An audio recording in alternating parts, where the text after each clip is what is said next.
जब कोई गुरु भी कराते हैं तो वो घटित करते हैं, और अंत में जो महायोग है वो सहस्त्रार से होता है, जहाँ की आपका मिलन का समय आ जाता है। तो सारी फोर्स जब आकर के यहाँ रुक गई तो सहस्त्रार में पहले entry into the kingdom of haven होता है, यही है किंगडम ऑफ गॉड, यही है। इसमें जिस वक्त आपकी एंट्री होती है तो पहले निर्विचारिता आ जाती है, क्योंकि आप आज्ञा को लांघ जाते हैं, निर्विचार हो जाते हैं, जिससे अब आपका चित्त जो है विचार की ओर ज्यादा फैलता नहीं। पहले व्यवस्था ये करनी, धीरे धीरे जो भी चित्त जितना भी सकिंग कर सके कुंडलिनी ऊपर में सकिंग कर ले। जब कुंडलिनी ने उसको ऊपर खींच लिया, शोषित कर लिया, जितना भी हो सका उतना ऊपर आ गया चित्त आपका, फिर वो आपकी मूर्धा जो है, जिसको कि कहना चाहिए कि ब्रेन के नीचे का हिस्सा,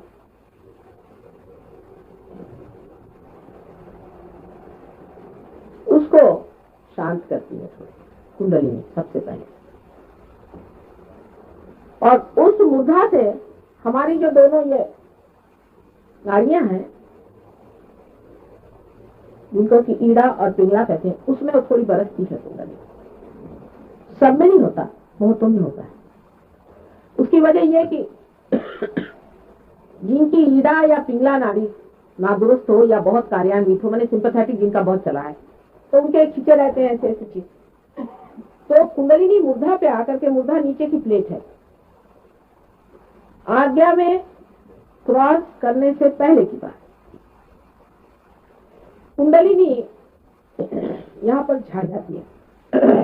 तो आदमी को ऐसा लगता है जरा आंख थोड़ी बोझिल हो रही है, थोड़ा जरा रिलैक्सेशन सा लगता है कि जैसे जरा सी नींद सी आ रही है, ऐसा लगता है शुरू में। अगर किसी की बहुत ही ज्यादा बोझिल हो तो ज्यादा नींद सी लगेगी, फिर वो इधर छा जाती है। छाने के बाद ये जो दोनों नाड़ियां हैं ये हल्की होने लग जाती, और हल्की होने का मतलब यह है कि इन नाड़ियों पे आने पर इनके जो अग्र है वो ठीक होने लग जाते हैं धीरे धीरे। फिर से जो कुंडलिनी का हिस्सा जो उतरता है नीचे में, वो फिर नाभि में आ जाता है और फिर ऊपर चढ़ता है। अब ये सारे बंद हैं, बहुत लंबी चौड़ी बातें, वो सब मैं नहीं बताऊंगी आपको। बहरहाल वो ऊपर चढ़ती, फिर ऊपर चढ़ने के बाद फिर से आज्ञा चक्र को अब लांघती है। असल में पहले तो आज्ञा चक्र को छूती है थोड़ा, जब आज्ञा चक्र को लांघती है तब डायलेटेशन ऑफ द प्यूपिल होता है। इसलिए मैं आपसे कहती हूँ आंख आप बंद कर। अब डॉक्टरों का कहना है कि सिंपैथेटिक है पैरासिम्पैथेटिक, पता ही उनका भी इस पे झगड़ा है।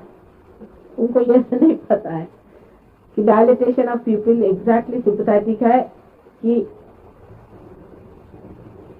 पैरासिम्पैथेटिक है, क्योंकि अभी उनका भी समझौता नहीं हो पा रहा सब चीजों पर। बहरहाल उनसे तो अब हम लोगों को कुछ कहना नहीं, लेकिन डायलेटेशन ऑफ द प्यूपिल होता है, आंख एकदम काली काली हो जाती है। अब ये फॉरेनर्स जिनकी नीली हरी आंखें होती हैं वो भी ऐसी काली काली दिखाई देती है, तो कहते हैं कि माँ हमारी आंख काली हो गई। मैंने कहा तुम मेरे बेटे हो तो मेरे जैसी तो आंख हुई थी तुम्हारी। तो जो प्यूपिल एकदम डायलेट कर जाती है, कभी कभी किसी किसी में इतनी डायलेट करती है उस वक्त, एक क्षण भर के लिए ऐसा लगता है जैसे कि सब अंधेरा हो गया, एक क्षण के, लेकिन अधिकतर दिखाई नहीं देता। किसी किसी को होता है, उसको घबराने कोई बात नहीं, एक क्षण के लिए होता है। एक लेडी हमारे पास लेडी डॉक्टर थी, उनको मैं रियलाइजेशन दे देती, उनका पूरा नहीं हो पाया, तो उनका मैं जा रही मोटर में जाते जाते उनको ऐसा लगा कि जैसे अंधेरा हो रहा है, तो गाड़ी एक तरफ कर दी। थोड़ी देर उनको ऐसा लगा, और उसके बाद उनको एकदम ऐसा लगा जैसे खिल गई हूँ। जाकर वहां से फोन किया, पता नहीं मुझे क्या हो गया, मैं तो एकदम खुल गई। तो ऐसा मुझे रास्ते में हुआ था, माँ वो क्यों? तो मैंने कहा कि डायलिटेशन ऑफ द प्यूपिल हो गया था तुम्हारा, और आंखें इसीलिए मैं कहती थी बंद कर दीजिए। तो कुंडलिनी बेचारी रुकती है, वो इतना सोचती है, वो जानती है सब कुछ, इनकी आंख खुली है तो अभी जरा रुक के खुली, तो इनके एकदम से आंख में जाएगा तो घबरा न जाए। बहुत संभाल के, बहुत नाजुक, धीरे धीरे गजगामिनी जैसे उठती है, धीरे धीरे धीरे धीरे आपकी आंख ठीक से देखते देखते, और फिर तो संस्कार में इसका बंद पड़ जाता है। जब कुंडलिनी आ जाती है इसमें, मैंने आपसे पता नहीं बताया कि नहीं बताया कि कुंडलिनी चीज जो है वो जैसे कोई रस्सी होती है ना, उसमें बहुत से बल होते हैं, उस प्रकार अनेक बल से बनी होती है। तो पहले तो एक दो बल ही जो बिल्कुल ही पियर्स कर जाए, बिल्कुल अंतरतम, मतलब बिल्कुल जिसे ब्रह्मनाड़ी कहते हैं, ये जो सुषुम्ना नाड़ी में है, इसकी बराबर बीच में एक ब्रह्म नाड़ी है। अब इतना लंबा चौड़ा मैंने बताया नहीं सब बारी, उसके अंदर से निकालते हैं, उसके बगैर तो कोई इलाज नहीं। बहुत ही सूक्ष्म चीज है। उसके अंदर से कुंडलिनी को पहले निकाल करके और उसके एक ही दो बल ऊपर चढ़ते हैं और चढ़ करके और यहाँ पे चित्त को ढकेलते हैं, चित्त को यहाँ ढकेल के रखते हैं। तो वो घटना होने की वजह से आपका बाहर से चित्त हट जाता है और यहाँ पर जो सहस्त्रार है उसको ये प्लावित करते हैं, उसको जागरूक करते हैं। उसके जागृति की वजह से चक्र भी धीरे धीरे सब जागरूक होने लगते हैं। क्योंकि यहाँ सीट है, जैसे हमारे इंडिया की सीट दिल्ली में है, आपको कोई काम करवाना दिल्ली में आना पड़ता है, चाहे मद्रास में भी काम करवाना। उसी प्रकार इसकी सीट क्योंकि यहाँ आना पड़ता है, तो जब वो यहाँ आप आ जाते हैं तो यहाँ से ऑर्डर चला गया कि हाँ भाई जागरूक हो जाओ, तो आपके चक्र जागरूक होते हैं, उसके अंदर की देसी जागरूक हो जाए। किसी में बहुत जल्दी होता है, किसी में देरी से होता है, किसी में बहुत ही देरी में होता है, किसी में एक एक महीना भी लग सकता है, होता है। ये तो उसको मेरा कोई दोष नहीं। उसके बाद आपका सहस्त्रार खुल जाता है, तो वो भी तभी खुलता है जब आपके अंदर संचित इतना चित्त हो जाए। इसीलिए मैं कहती हूँ कि आंख इधर उधर मत घुमाई, क्योंकि आंख के कारण आपका जो चित्त है उधर उधर विचलित होता है। अगर आप मेरे और देखते रहे तो मेरे अंदर से वो बढ़ रही आवाज आ रही है, चैतन्य आ रहा है ना, आपके आंखों से भी चैतन्य जाता है और उससे आपके बड़ी चीजों है शांत होते हैं। इसलिए मैं कहती हूँ कि आंख खुली रखिए, लेकिन बाद में आंख जब बंद भी करवा देती हूँ कि आप बंद करिए, तो मैं आपसे यही कहती हूँ कि चित्त को जरा सा स्थिर करें, क्योंकि चित्त जैसे ही यहाँ स्थिर हो जाएगा तो वो उसका ठीक से बैठना हो जाता है, जमना हो जाता है। उसके प्रेशर से, माने ये चीज जो है मैकेनिकल नहीं, ये चीज सब समझती है कुंडलिनी, ये ऑर्गेनाइज करती है, ये जागरूक करती है और ये आपको प्यार करती है। ये प्रेम की शक्ति, जैसे आपकी माँ की प्रेम की शक्ति होती है ना, उसके 1000 गुना ज्यादा या करोड़ गुना ज्यादा ये प्रेम की शक्ति आपके अंदर है। तो ये सब कुछ बहुत सूझबूझ समझ से सारा और आपको पुनर्जन्म देती है। पर संस्कार का हाथ इससे सबसे बड़ा इसमें यह है कि 7 चक्रों का समग्र इसमें जागृति होती है। संस्कार पे समग्र जागृति होती है।